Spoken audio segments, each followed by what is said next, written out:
This is why we don't actually live in a patriarchy. Hi, I'm Daniel. I help people embrace the transformative power of collapse to live the life they are truly meant to live. When people use the term patriarchy, what they usually mean is that men hold the power and cause a lot of harm in the world. But the word patriarchy comes from patriarch, which is a man of great esteem and leadership. It's probably obvious in my saying that there are very few men of esteem and leadership who are holding the power today.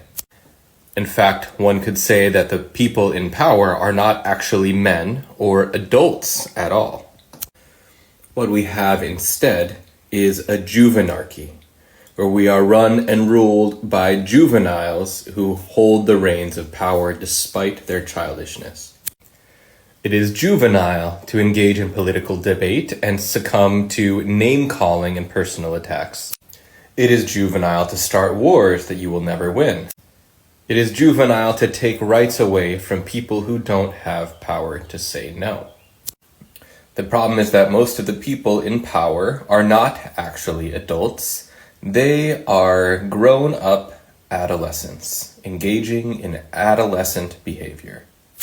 As most of us know, adolescence is marked by one's attempt and desire to prove themselves and to gain esteem in the eyes of their peers.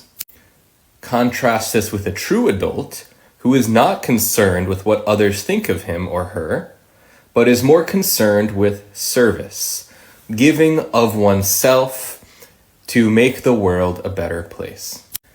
Of course, there are many true adults in the world who are quietly doing their work to make the world a better place, but those are not the people in power right now. And unfortunately, there are relatively few of those people.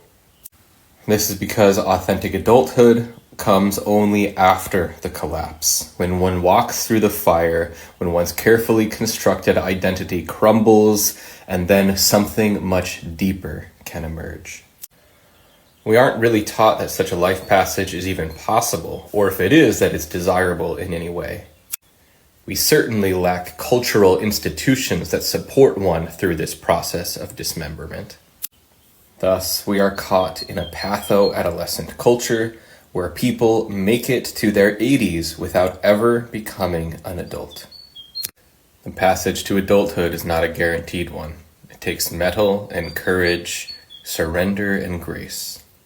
If you're in that passage now or approaching it, I would be honored to offer you support. Feel free to reach out to me directly or like and follow for more content like this.